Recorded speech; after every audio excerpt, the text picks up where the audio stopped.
Hello everyone, welcome back to my channel. तो friends, आज की इस वीडियो में हम बात करेंगे इम्पोर्टेंट टॉपिक है प्लेसेंटा। ठीक है, तो चलिए वीडियो स्टार्ट करते हैं। अगर आप मेरे चैनल पर नए हैं तो चैनल को सब्सक्राइब करें, लाइक करें एंड शेयर करें। तो चलिए बिना देरी के वीडियो स्टार्ट करते हैं। प्लेसेंटा, सबसे पहले हम जानेंगे प्लेसेंटा की डेफिनेशन। प्लेसेंटा होता क्या है? गर्भावस्था के दौरान प्लेसेंटा एक महत्वपूर्ण अंग है। इसे अपरा भी कहा जाता है। यह ओवल शेप का तथा डिश लाइक स्ट्रक्चर होता है। प्लेसेंटा सोर्स ऑफ ऑक्सीजन और न्यूट्रिशन इन फीटस होता है। यह एक टेम्पररी ऑर्गन है जो सिर्फ गर्भावस्था के दौरान बनता है, जो माता और भ्रूण द्वारा मिलकर बनता है। प्लेसेंटा का निर्माण प्रेगनेंसी के 4th वीक के आसपास शुरू होता है और 12th वीक में कंप्लीट फॉर्मेशन हो जाता है। ठीक है, समझ में आया आपको? ठीक है, जो प्लेसेंटा होता है वो एक इम्पोर्टेंट ऑर्गन होता है। इसे हिंदी में अपरा भी बोलते हैं और ये ओवल शेप का तथा डिश लाइक स्ट्रक्चर होता है। ठीक है, और ये फीटस के लिए ऑक्सीजन और न्यूट्रिशन का सोर्स होता है। ये एक टेम्पररी ऑर्गन होता है जो कब बनता है? सिर्फ प्रेगनेंसी में। ठीक है, ये भ्रूण और माँ द्वारा मिलकर बनता है। और जो प्लेसेंटा है उसका जो निर्माण है वो 4th वीक यानी 1 मंथ में बनना शुरू होगा और 12 वीक यानी 3 मंथ में कंप्लीट फॉर्मेशन हो जाता है। ठीक है, सेकंड हम बात करेंगे प्लेसेंटा सरफेस। प्लेसेंटा की मेनली 2 साइड होती है, एक मैटरनल सरफेस, दूसरा फीटल सरफेस। अब हम बात करेंगे मैटरनल सरफेस क्या होता है और फीटल सरफेस क्या होता है। Maternal surface formed by decidua bacillus, ये किससे बनी होती है? डेसिडुआ बैसिलस से। और जो फीटल सरफेस होती है वो कोरियोन फ्रंडाजोम से, फॉर्म्ड बाय कोरियोन फ्रंडाजोम।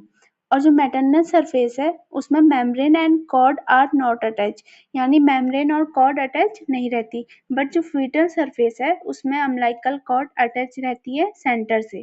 ठीक है, जो थर्ड पॉइंट है मैटरनल सरफेस में वो है डल रेड इन कलर, यानी कैसी कलर की होती है? डल, हल्की लाल कलर की। और जो फीटल सरफेस है वो शाइनी ग्रे कलर का होता है। क्लियर?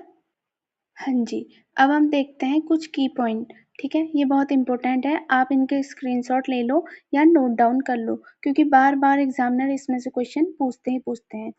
अब आता है दोस्तों हमारा फंक्शन ऑफ प्लेसेंटा, प्लेसेंटा के कार्य। तो चलिए देखते हैं प्लेसेंटा के क्या क्या कार्य हैं। मेनली जो प्लेसेंटा है उसके 4 फंक्शन होते हैं। ठीक है, ट्रिक से याद करेंगे।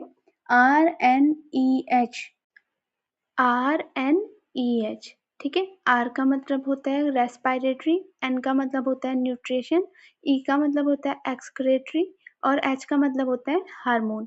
R रेस्पिरेटरी यानी जो बेबी को ऑक्सीजन देता है और कार्बन डाइऑक्साइड को वापस लेता है, यानी ये क्या हो गया? बेबी का लंग्स हो गया।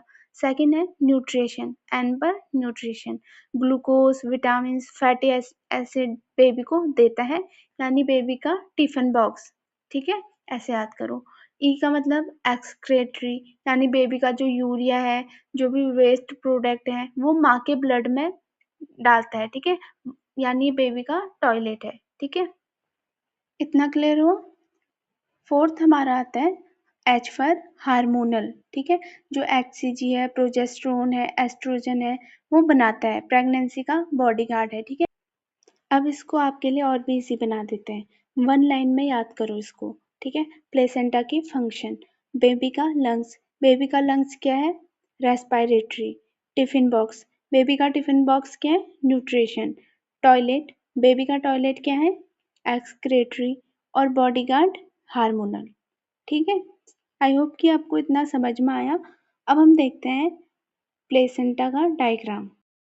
प्लेसेंटा के 2 और पॉइंट हैं दोस्तों, वो है बैरियर फंक्शन और स्टोरेज का। बैरियर फंक्शन यानी कुछ हार्मोन, बैक्टीरिया और वायरस को है, लेकिन जो अल्कोहल है, ड्रग है, वायरस है, उन सबको क्रॉस कर जाते हैं। इसीलिए प्रेगनेंसी में ड्रग्स, अल्कोहल लेना मना करते हैं। ठीक है, अवॉइड करते हैं। 6th वर्क है इसका स्टोरेज का, यानी जो आयरन है, ग्लाइकोजन है, उसको स्टोर करता है। ठीक है, यहाँ पर दोस्तों देखो, जो बेबी की साइड है वो फीटल साइड हो गया, जो प्लेसेंटा जहाँ पर है वो मैटरनल साइड हो गया। ठीक है, जो फीटस जो अम्बिलिकल कॉर्ड है वो ऑक्सीजन और न्यूट्रिशन बेबी तक पहुंचाता है, और जो बेबी का वेस्ट प्रोडक्ट है कार्बन डाइऑक्साइड और अदर सब्सटेंस है वो प्लेसेंटा कहाँ तक पहुंचाता है, माँ के ब्लड तक। ठीक है।